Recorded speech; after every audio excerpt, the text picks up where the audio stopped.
Hi guys, എൻ്റെ പേര് മുഹമ്മദ് ഇക്ബാൽ. ഞാൻ സൈലത്തിലെ മാത്തമാറ്റിക്സ് ഫാക്കൽറ്റിയാണ്. അപ്പൊ കഴിഞ്ഞ ദിവസം ഞാൻ +1 കഴിഞ്ഞ കുറെ കുട്ടികളുടെ അടുത്ത് സംസാരിക്കുകയായിരുന്നു. അപ്പൊ പലരും അവര് സ്വപ്നമായിട്ട് പറഞ്ഞത് എന്താണെന്ന് വെച്ചാല്, എനിക്ക് IIT എത്തണം, NIT എത്തണം, ഐസറിൽ എത്തണം, IIST എത്തണം. അങ്ങനെ നിങ്ങൾ ഈ ഡിസ്പ്ലേയിൽ കാണുന്ന ഇന്ത്യയിലെ ഒരുപാട് പ്രീമിയർ ഇൻസ്റ്റിറ്റ്യൂട്ട്സ് ഉണ്ട്. ഇവിടെയൊക്കെ എത്തണം എന്ന് ആഗ്രഹിക്കുന്ന കുട്ടികളായിരിക്കും നിങ്ങളൊക്കെ. അപ്പൊ എന്റെ കാര്യം പറയുകയാണെങ്കിൽ, ഞാൻ പേഴ്സണലി IIT മദ്രാസിൽ പഠിച്ച ഒരാളാണ്.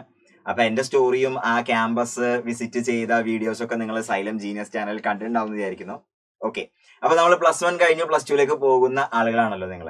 അപ്പൊ +2 കഴിയുമ്പോൾ, അതായത് 2025 ആയിരിക്കും നിങ്ങൾ ആദ്യമായിട്ട് ഈ എക്സാംസിനൊക്കെ, അതായത് NIT-ലേക്കും IIT-ലേക്കും ഒക്കെ കയറണമെങ്കിൽ നിങ്ങൾക്ക് അറിയാം, ഒരു 2 സ്റ്റേജ് പരീക്ഷയുണ്ട്, JEE എന്ന് പറഞ്ഞത്. അത് ക്രാക്ക് ചെയ്യണം. നിങ്ങൾ JEE ആദ്യമായിട്ട് എഴുതാൻ പോകുന്നത് 2025 നിങ്ങൾ ബോർഡ് എക്സാം എഴുതുന്ന ആ വർഷം, അതിനോടനുബന്ധിച്ചിട്ടുള്ള മാസങ്ങളിലൊക്കെ ആയിരിക്കും. ഓക്കെ, അപ്പൊ 2025 നമ്മൾ ഈ ബോർഡ് എക്സാമിനൊപ്പം തന്നെ എങ്ങനെ ഈ എൻട്രൻസ് പരീക്ഷകളൊക്കെ ക്രാക്ക് ചെയ്യാം എന്നുള്ളതാണ് ഞാൻ പറയാൻ പോകുന്നത്.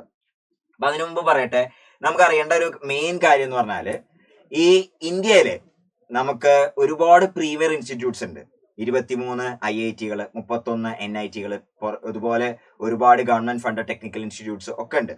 ഇതിലെല്ലാത്തിലും കൂടി അറൌണ്ട് 60,000 അടുത്ത് സീറ്റുകൾ നമ്മളെ കാത്തിരിക്കുന്നുണ്ട്. ഓക്കെ, പക്ഷെ ഇതിൽ മനസ്സിലാക്കേണ്ട കാര്യം എന്ന് വെച്ചാൽ, ഇത് ബോർഡ് എക്സാം വഴിയല്ല ഇതിലേക്കുള്ള അഡ്മിഷൻ. ഇതിനെല്ലാത്തിനും അതിൻ്റെതായുള്ള ഫോർമാലിറ്റീസ് ഉണ്ട്. എൻട്രൻസ് പരീക്ഷകൾ, അഡ്മിഷൻ ടെസ്റ്റുകൾ ഉണ്ടെന്ന് മനസ്സിലാക്കുക. അപ്പൊ ആ അഡ്മിഷൻ ടെസ്റ്റിന്റെ പേരാണ് നമ്മൾ നേരത്തെ പറഞ്ഞ JEE മെയിൻ, JEE അഡ്വാൻസ് എന്ന് പറയുന്നത്. അപ്പോ നമ്മൾ മനസ്സിലാക്കേണ്ട കാര്യം എന്ന് വെച്ചാൽ, ഈ 50,000-60,000 സീറ്റുകൾ നമ്മളെ കാത്തിരിക്കുന്നുണ്ടെങ്കിൽ തന്നെയും ഇതില് ഏകദേശം ഒരു 14-15 ലക്ഷം ആളുകളാണ് ഇതിനു വേണ്ടി പ്രിപ്പയർ ചെയ്യുന്നത്. അപ്പോ ഈ JEE എക്സാമിന് നമ്മൾ നന്നായിട്ട് പ്രിപ്പയർ ചെയ്യേണ്ട ഒരു സംഭവമാണെന്ന് തന്നെ മനസ്സിലാക്കണം. പല ആളുകളും വിചാരിക്കുന്നുണ്ടാവും, +2 കഴിഞ്ഞിട്ട് നമുക്കൊരു കൊല്ലം അതിന് മാത്രം ആയിട്ട് പഠിച്ചാൽ പോരെ, റിപ്പീറ്റ് ചെയ്താൽ പോരെ, ഇപ്പൊ ബോർഡ് എക്സാമിന് ഫോക്കസ് ചെയ്തൂടെ എന്നൊക്കെ പലരും ആളുകളും ചിന്തിക്കുന്നുണ്ടാവും.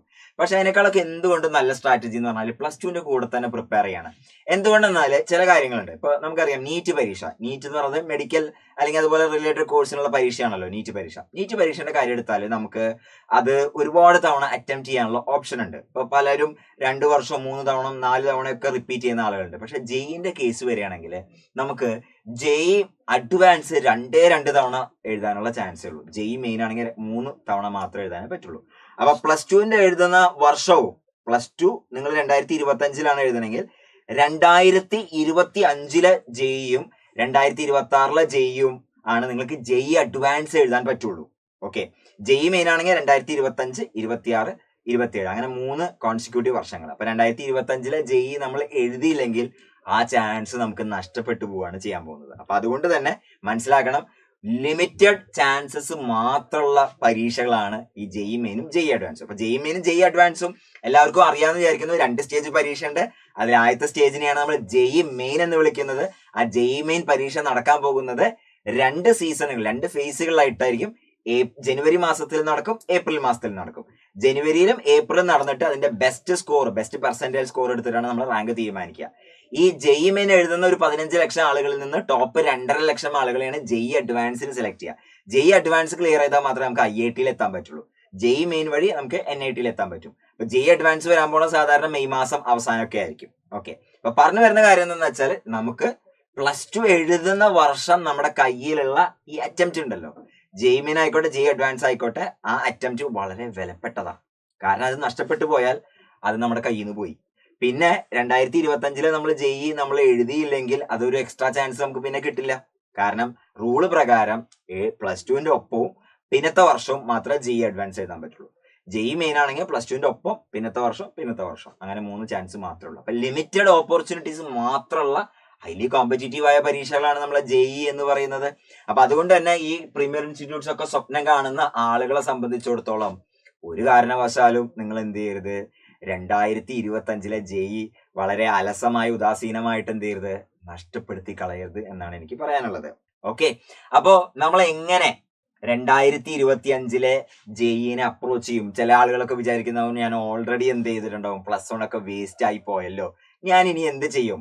ഓക്കെ, അപ്പൊ ഇതിൽ ചെയ്യാനുള്ള വഴിയും അതിന്റെ പ്ലാനും കാര്യങ്ങളെ കുറിച്ചൊക്കെയാണ് ഞാൻ ഇന്ന് പറയാൻ പോകുന്നത്. അപ്പൊ ഒന്ന് ശ്രദ്ധിച്ച് കേൾക്കണേ. നമ്മള് 2025 ജെയ് വരാൻ പോകുന്നത് ജനുവരി മാസത്തിലാണ്. അപ്പൊ ഈ ജനുവരി മാസം കഴിഞ്ഞിട്ട് നമുക്കറിയാം ഈ സ്റ്റേറ്റ് സിലബസിന്റെയും അല്ലെങ്കിൽ CBSE ഒക്കെ ബോർഡ് എക്സാംസ് വരാൻ പോകുന്നത് ഫെബ്രുവരി മാർച്ച് മാസങ്ങളിലായിരിക്കും. അത് കഴിഞ്ഞിട്ട് പിന്നീട് ഏപ്രിൽ മാസത്തിൽ ജെയ് മെയിന്റെ ഒരു സീസൺ കൂടി വരും. പക്ഷെ സാധാരണഗതിയിൽ നമ്മൾ ജനുവരിയിലെ ജെയ്ക്ക് തന്നെ നല്ല രീതിയിൽ പ്രിപ്പയർ ചെയ്ത് പോകണം. കാരണം ഇത്തിരി കൂടി എളുപ്പത്തിൽ നല്ല പെർസെന്റേജിൽ സ്കോർ ചെയ്യാൻ സാധ്യത കൂടുതൽ ഉണ്ടാവുക ജനുവരിയിലാണ്. അപ്പൊ ജനുവരി കഴിഞ്ഞിട്ട് നമ്മൾ പിന്നെയും ഏപ്രിൽ ഒരു ചാൻസ് കൂടി ഉണ്ട്. പക്ഷെ എന്നാൽ പോലും നമ്മൾ ജനുവരി പരീക്ഷയ്ക്കാണ് ആദ്യമായിട്ട് തയ്യാറെടുക്കേണ്ടത്. അപ്പൊ ജനുവരിയിലേക്ക് തന്നെ നമ്മൾക്ക് എങ്ങനെ ഒരുങ്ങാം, അതോടൊപ്പം തന്നെ +2 ബോർഡ് എക്സാമിന് എങ്ങനെ ഒരുങ്ങാം, അതാണ് നമ്മളുടെ സൈലത്തിന്റെ സൂപ്പർ കിങ്സ് ബാച്ച് എന്ന് പറയുന്നത്. +2ന്റെ കൂടെ തന്നെ ജെയ് 2025 കൂടി ക്രാക്ക് ചെയ്യാൻ പറ്റുന്ന ഒരു സംഭവമാണ് സൂപ്പർ കിങ്സ് ബാച്ച്. അപ്പൊ എന്തുകൊണ്ട് നമ്മൾ +2ന്റെ കൂടെ തന്നെ ഇത് ചെയ്യണമെന്നും അല്ലെങ്കിൽ ചെയ്യാൻ സാധിക്കുമെന്നും പറയുന്നതിന്റെ ഏറ്റവും വലിയ റീസൺ എന്ന് പറഞ്ഞാൽ എന്താണെന്നറിയോ? ഈ എൻട്രൻസ് പരീക്ഷന്റെ ഒക്കെ സിലബസ് എന്ന് പറയുന്നത് +1 +2ന്റെ സിലബസ് തന്നെയാടാ, NCERT സിലബസ് തന്നെയാണ്. ഇനി അത് മാത്രമല്ല, ഈ ബോർഡ് എക്സാമിൽ നിന്ന് വ്യത്യസ്തമായിട്ട് ഈ എൻട്രൻസ് പരീക്ഷയ്ക്കുള്ള ഒരു പ്രത്യേകത എന്താണെന്നറിയോ? ജെയ് മെയിൻ ഒക്കെ വളരെ ലോ സ്കോറിംഗ് പരീക്ഷ. അപ്പൊ 100% പഠിച്ചു പോകേണ്ട യാതൊരു ആവശ്യമില്ല. അപ്പൊ നിങ്ങൾ വിചാരിക്കേണ്ട കുറെ കാര്യങ്ങൾ എനിക്ക് അറിയില്ലല്ലോ. സാരമില്ല, നിങ്ങൾക്ക് കണക്ക് പ്രകാരം 300-ൽ നടക്കുന്ന ഈ ജെയ് മെയിൻ പരീക്ഷയിലുണ്ടല്ലോ 150 കിട്ടിയാൽ തന്നെ ജനറൽ കാറ്റഗറിയിൽ സാധാരണഗതിയിൽ എന്ത് ചെയ്യും? ഒരു സീറ്റ് ഉറപ്പാക്കാൻ പറ്റും, ഏതെങ്കിലും ഒരു സീറ്റ് ഉറപ്പാക്കാൻ പറ്റും. ഇനി അതൊരു 180-200 റേഞ്ചിലൊക്കെ എത്തിക്കഴിഞ്ഞാൽ നമുക്ക് നല്ലൊരു സീറ്റ് തന്നെ ടോപ്പ് NITയിൽ ടോപ്പ് ഒരു ബ്രാഞ്ച് തന്നെ കിട്ടാനൊക്കെ പറ്റും. അതായത് ആ 300-ൽ നടക്കുന്ന ഒരു പരീക്ഷയിൽ നമ്മൾ 50% മുതൽ ഒരു 65% വരെയൊക്കെ സ്കോർ ചെയ്താൽ തന്നെ അത്യാവശ്യം നല്ല സ്കോറാണ്, സീറ്റ് ഉറപ്പിക്കാൻ പറ്റുന്ന ഒരു സംഭവമാണെന്നാണ് മനസ്സിലാക്കേണ്ടത്. അല്ലാണ്ട് 100% പഠിക്കുക, 100% സ്കോർ ചെയ്യുക, A+ വാങ്ങുക എന്നുള്ള ഒരു കോൺസെപ്റ്റ് അല്ല എന്നുള്ളത് മനസ്സിലാക്കണം. അപ്പോ നമ്മൾ ഈവൻ +1-ൽ നമുക്ക് കുറെ കാര്യങ്ങൾ മിസ്സായി പോയാലും +2ന്റെ കൂടെ അത് എങ്ങനെ മാനേജ് ചെയ്യാം, അപ്പൊ അതാണ് നമ്മൾ ഈ പറഞ്ഞ സൂപ്പർ കിങ്സ് ബാച്ച് എന്ന് പറയുന്നത്. നമ്മൾ ആ സൂപ്പർ കിങ്സിന്റെ ബാച്ചിന്റെ ഫീച്ചേഴ്സ് എന്നുള്ളതൊക്കെ ഡീറ്റെയിൽ ആയിട്ട് വേറെ വീഡിയോസും കാര്യങ്ങളൊക്കെ ഇതിലുണ്ടാവും. പക്ഷെ ഏറ്റവും നല്ല ഫാക്കൽറ്റീസ്, നല്ല ഫാക്കൽറ്റിന്റെ ഡെയിലി ലൈവ് ക്ലാസ്സുകൾ നിങ്ങൾക്ക് കിട്ടും.